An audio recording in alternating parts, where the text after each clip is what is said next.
Yani benim çarşıda iş yerim var. Genellikle 63 şeyini kullanıyorum. Yani bu 63'te ciddi bir problem var. Özellikle yani hafta sonları resmen gidemiyorum işime. Öyle söyleyeyim. 63 dışında diğer duraklarda bir problemim yok. Ama 63'e bir çeki düzen verilmesi gerekiyor. İnsanlar bunu beklerken hastalanıyor da.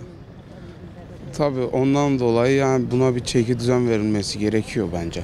Hafta sonu tam tersi yükseltilmeli. Çünkü hafta sonu daha çok bekliyoruz ve bunun problemi aslında otobüs yetersizliğinden ziyade otobüsün güzergahı üzerinde otobüs yolunun olmaması. Otobüs yolu olmadığı için çok fazla kalabalık oluyor. Kalabalıktan dolayı da yani otobüsler gecikiyor. Yani arabayla giderken de aynı problemi yaşıyorum ben. O sağdır geç gelirsin belediye başkanı otobüs fazla yapmak gerektir. Fazla yapmak gerektir. Yani Şanlıurfa Belediye Başkanı belediye bakmıyor. Yani gerçek bakmıyor. Yani bile lafden değildir.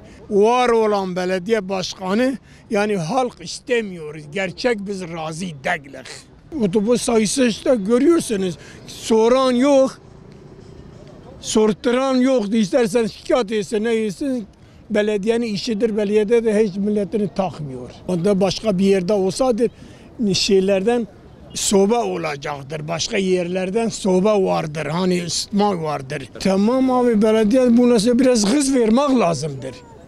Hız vermek lazımdır. Belediyenin işi halet çok, iş çok ama bakmıyor. Şehre bakmasın. Yani köy gibidir. Ben üniversite öğrencisiyim. Sabahın 6.30'unda kalkıyoruz. Yarım saatten fazla durakta bekliyoruz. Normalde otobüs seferleri saat 7'den 7.30'a ama maalesef otobüsler geç geliyor. Biz saat tam 7'de durakta olmamıza rağmen, hatta daha erken olmamıza rağmen. Bugün ben saat 6.50'de durağa gittim. Maalesef otobüs saat 7.10'du geldi. Duraktan şikayetler de yükselmeye başladı. 153 aradık. Yüzümüze kapattı. Şikayet ediyoruz. Maalesef oradaki görevliler bizim yüzümüze kapattı.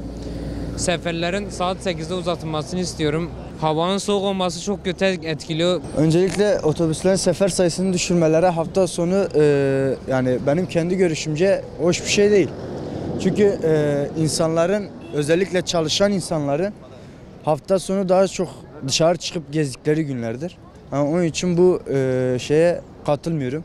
Yani seferlerin artmasını düşünüyorum.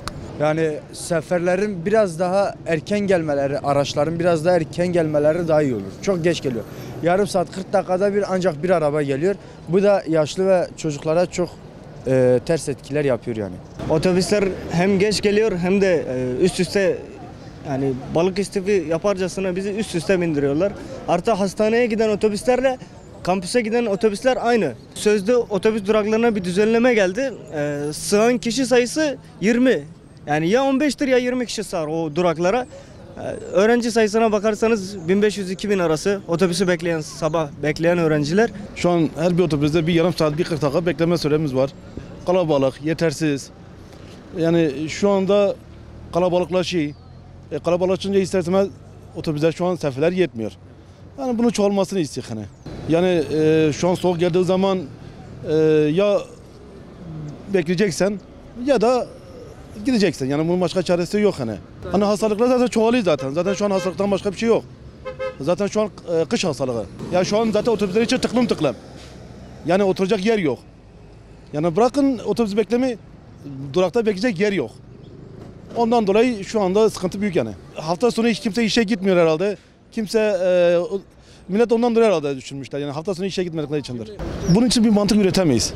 Gerçekten bunun için mantık üretemeyiz. Mantık üretilmeyecek bir şey yok taraf yani. Yani seferlerin yükseltmesi gerekirken azaltması zaten belli başlı bir yanlıştır. Yani seferlerin millet yani şu anda Şanlıurfa şu an kalabalıklaşıyor. Kabul etmek zorundayız yani. Yani şu oturacak koltukta ayakta bekleyecek insan koltuktan daha fazla oluyor. Ondan dolayı yani seferlerin biraz daha fazlalaşması gerekir yani. Memnunum. Kendi şahsım memnunum. Ben başkasının adına da konuşamam. Yok karabalık çok. Ben size söyleyeyim. Karabalık çok. Gençler de yani karşımızda hani gittiğimiz zaman gençler kalkıyor yerini bize veriyor.